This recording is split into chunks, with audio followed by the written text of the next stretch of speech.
The auction was almost over when Elias Boone rode into Dry River. The wind kicked up dust and grit, scraping across the wooden buildings like claws on old bones. Men leaned on fences, chewing tobacco, spitting stories. The usual scene, rough cattlemen, prospectors, and settlers eyeing the last few lots up for trade. Only these weren't horses or tools. These were people. Apache prisoners. Elias didn't plan to stop. He hated the whole damn business. But when he saw her, silent, rope around her wrists, standing barefoot on the edge of the platform, he pulled his horse to a halt. She didn't cry, didn't plead, just stared past the crowd like she was already gone inside. "Who's a girl?" Elias asked the man at the block. The trader, a red-faced bastard in suspenders, looked her over. "Don't know her name. Caught her last week near Buckhorn Canyon. Says nothing. Don't fight, don't work. Pretty, though. Might clean up." Elias stared at her. She was older than the others, maybe 25. Not some kid. Face still bruised, but her eyes weren't broken. There was pride under the dirt. "How much?" Elias asked. The man smirked.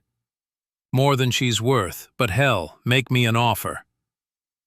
By sundown she was tied to the back of Elias's horse, hands now free, holding the saddle horn with weak fingers. He didn't talk much on the ride. She didn't either. But when lightning cracked the sky and her horse spooked, she slipped off the side. Elias jumped down fast and caught her just before she hit the ground. She didn't say a word, just clung to him, hard. She was shaking, wet from the rain, covered in dust. He felt her heart racing against his chest. "You're all right," he muttered, though he wasn't sure she was. She didn't let go. The cabin sat 20 miles from the nearest road, just a few acres, a small barn, and an old fence that couldn't hold in more than 3 cows. Elias laid out a blanket by the hearth and built the fire high. The girl sat with her back to the wall, watching every move he made. "Name?" he asked again. She hesitated, then, "Wanya." "Wanya," he repeated. "I'm Elias Boone." She didn't respond, just wrapped the blanket tighter around her shoulders. The next few days passed quiet. Elias didn't expect thanks. He didn't expect conversation. He gave her space. She drank water, ate what he offered, and stayed mostly inside. Didn't ask questions, didn't offer any answers, but she watched him. Every time he was near, fixing the fence, feeding the horses, she was there, just out of sight, eyes on him. A few weeks passed. Life settled into rhythm. Elias started to forget what silence used to feel like. She wasn't warm exactly, but she was there. And that was something. Then he started feeling tired. Not sore from work, tired, weak. His head fogged up, arms like lead. He chalked it up to long days at first. Then his appetite dropped. His vision blurred some mornings. And always, his coffee was waiting. He never saw her put anything in it. But the days got heavier, and she kept getting more comfortable. One night, he dropped a bucket at the well. Couldn't even hold it. His legs gave out, and he hit the ground hard. He came to in bed. Wanya was sitting by the fire. "What the hell's wrong with me?" he muttered. She turned to him but didn't answer. That week, he started brewing his own coffee again. 2 days later, the weakness started fading. And that's when he got suspicious. He started noticing things missing. His father's pocket watch, a silver ring, a few coins. Nothing huge, just little pieces. Things you could trade on the road. She still smiled sometimes, still brought him supper, and every time she did, he looked at her hands. One night he woke up around midnight. Something wasn't right. He slipped out of bed, grabbed his rifle, not loaded, and stepped outside. The root cellar door was open. He crept down the steps. Wania stood by the shelf, a cloth bundle in her hand. Inside, coins, small valuables, and the missing watch. She turned slowly when he stepped into the light. No shock, no apology, just a long, tired stare. "You've been stealing from me," Elias said flatly. She didn't deny it. "You put something in my drink?" Still nothing. "Why?" Her voice came low. "I didn't come here to stay. You were waiting till I was too weak to stop you." "I didn't want to hurt you," Elias scoffed. "Sure as hell fooled me." She looked down at the bag. "I needed to survive, that's it." "You could have asked." "I don't ask men like you." He stared at her for a long moment. "Then take it, go." Wania stood still. "I said go," he snapped. She picked up the bag, walked past him, and up the steps. She didn't say goodbye. He didn't stop her. By dawn, she was gone, and the farm was quiet again. Elias sat at the table, hands around a cup of plain black coffee. It tasted bitter as hell, but at least it was honest. The land stretched wide and empty as Wania rode north. She didn't look back. The old mare she'd taken from Elias's barn wasn't fast, but nestled near a rocky streambed, it was hidden enough to keep the scouts and soldiers away. Less than 24 of her people remained. What was left, after years of relocation, sickness, raids, mostly women, a few elders, and kids trying to grow up too fast. Ashki spotted her first. "You're back," the older woman said. Her voice wasn't warm or cold, just a statement. Wania nodded and dismounted. She didn't expect a welcome. She didn't get one either. The others barely glanced her way. A few recognized her. One boy, a cousin's son, looked up at her with something between suspicion and curiosity. Ashki followed her to the fire and sat down. "Did it work?" she asked. Wania dropped the bag in the dirt. "It worked." "You get what you needed?" "Enough to survive." Ashki picked up the bag, opened it, pulled out the silver watch. She turned it over in her hands. "Was he cruel?" "No." "Then why take it?" Wania looked into the fire. "Because I couldn't stay." Ashki raised an eyebrow. "But you wanted to."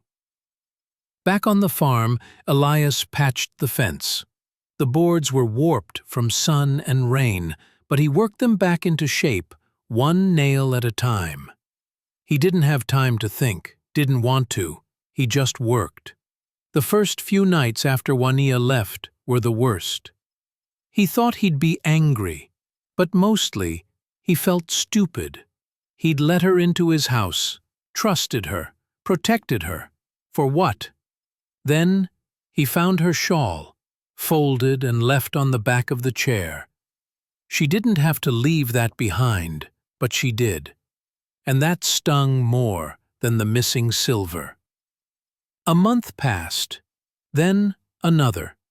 Dry River got quieter in the fall, less cattlemen coming through, more folks buttoning up for winter.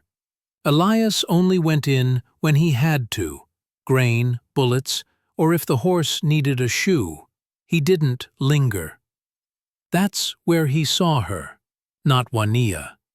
Her, Margaret Ellis, widow, early 30s, ran the town's little bookshop, though most folks didn't buy much more than soap and bullets.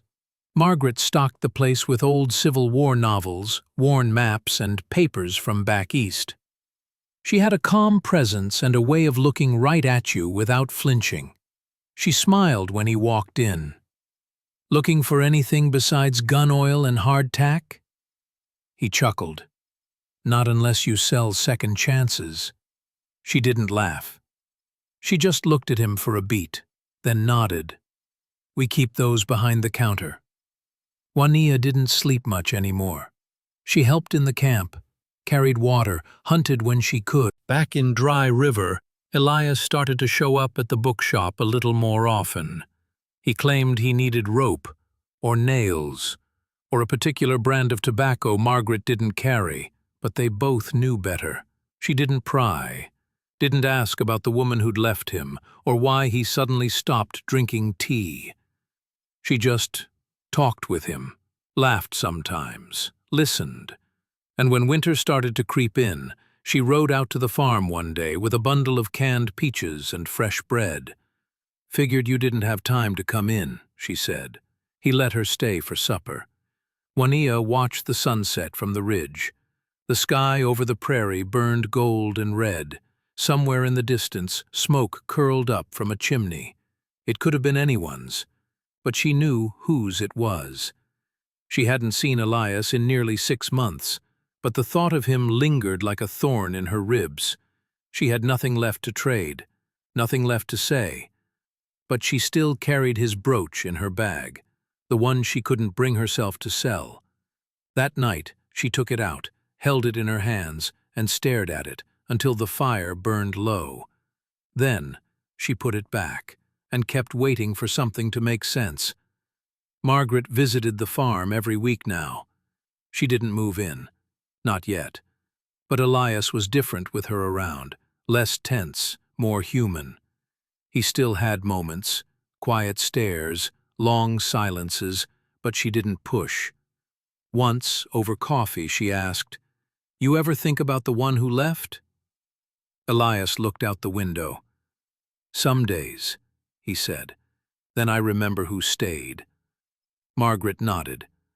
"That's what counts." He didn't say anything, but his hand rested on hers. That was enough. Juanita knew the day she saw them together.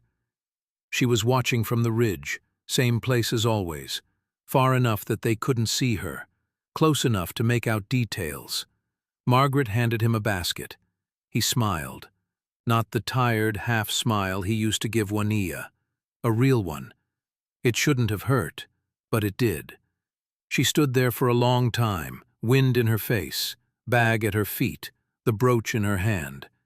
And in that moment, something in her cracked. The cold came early that year. Frost clung to the barn roof every morning, and the creek near Elias's property froze at the edges before sunrise. Snow hadn't hit yet, but the wind coming off the hills had bite. Elias stacked firewood with stiff hands, breath clouding in the air. Margaret stood nearby, brushing snow off the porch railing. She'd been staying more often, bringing comfort without ever demanding anything. No questions about the past, no talk about the woman who vanished in the dark with a sack of silver. But Elias still felt the past, like a shadow walking just a few steps behind. Juanita didn't sleep the night before she returned. The others in her tribe had given up asking about her long stairs and long walks. Ashki had stopped pushing. They all knew what she was carrying and how far gone it had taken her. Juanita didn't know exactly why she was going back. She didn't expect forgiveness, didn't even expect him to look her in the eye, but she needed to be seen, even if it was the last time. The sun was just rising when Elias spotted the tracks near the fence line, boot prints. One set. He followed them with his rifle across his back just in case. He wasn't quick to aim these days, but he'd learned not to be careless. The trail circled the barn, stopped near the porch, then disappeared into the trees. Whoever it was had been watching and leaving, again. Juanita stood behind the tree line, frozen in place. She saw Margaret on the porch, moving comfortably, picking up chopped wood. She looked different than Juanita remembered, stronger, more at home. And Elias? He was smiling again. Not always, but enough. Juania's hand hovered over the brooch in her coat pocket. Her fingers clenched around it, like it could still change something. Then she turned and walked away. 3 nights later, she came back. But not like before. She didn't watch from the trees. She didn't knock. She came silently, just before dawn, moving across the snow-hardened ground like a shadow. Her eyes were locked on the house, her jaw was set, and in her hand, tucked in her coat sleeve, was a sharpened piece of bone, jagged, carved into a rough point. Not a weapon of war, a weapon of desperation, of someone who had nothing left to lose. Inside, Elias slept. The fire had burned low. Margaret lay next to him, warm under wool blankets, unaware. The door creaked. Juania stepped into the house she once cleaned, once slept in, once tried to run from. She crossed the floor like a ghost, the cold in her lungs, the past screaming in her chest. She moved to the foot of the bed, saw him there, still breathing, still alive. She raised the bone, but her hand shook, and for one split second she hesitated. "Don't." The word came like a gunshot. Margaret stood at the far side of the room, holding Elias's rifle. Loaded. Ready. Juania turned her head slowly. Their eyes locked. Neither moved, neither blinked. "He saved you," Margaret said, voice steady. "You think he deserves this?" Juania's voice was barely a whisper. "You don't understand." "I understand enough," Margaret said. "I watched him rebuild after—" And the look on her face, somewhere between grief and surrender. Juania dropped the blade. It hit the wooden floor with a dull thunk. She backed away, hands shaking. "I didn't come to kill you," she said. "I came to matter. Just once." "You already did," Elias said quietly. "That was the problem."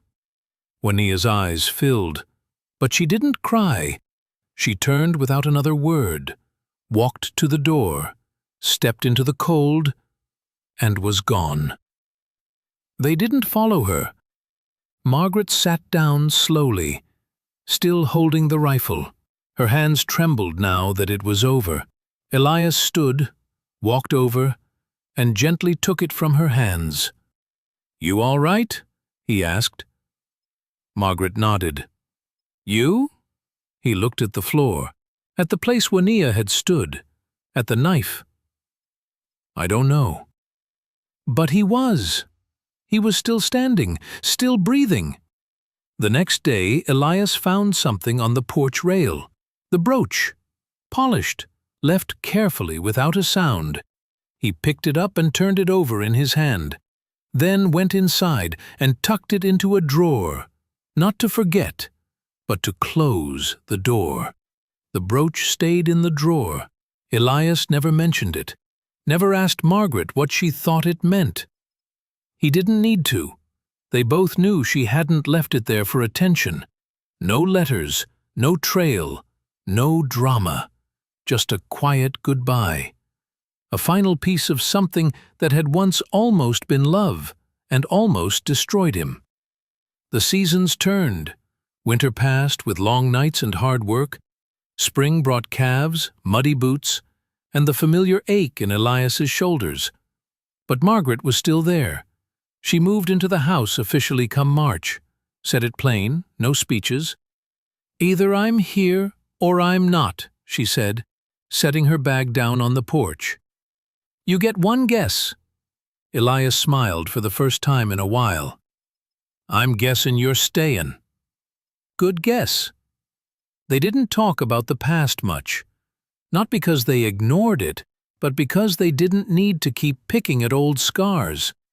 They just worked, lived, and built something that felt like real peace. Somewhere far beyond Dry River, past the red mesas and dry creeks, Juanilla walked with the wind at her back. No tribe, no camp, no destination. She became a figure people whispered about, seen only in flashes, a woman with sharp eyes and a hunter's walk. One man claimed she helped his injured son along the trail. Another said she stole his last can of beans and left an arrow in its place. Nobody ever knew for sure. But Juanilla didn't stop moving. She didn't want to go back, but she didn't know how to stay anywhere either. Elias saw her one last time. Elias stopped her. No. Juanilla didn't move, didn't speak. She just looked at him. Not with anger, not even with apology, just closure. He nodded once. So did she. Then she turned and walked up the hill, disappearing into the trees like smoke into wind. That night, Elias sat on the porch while Margaret finished cleaning the tack in the barn. He stared out across the dark prairie, sipping coffee, thinking about all of it. What he gave.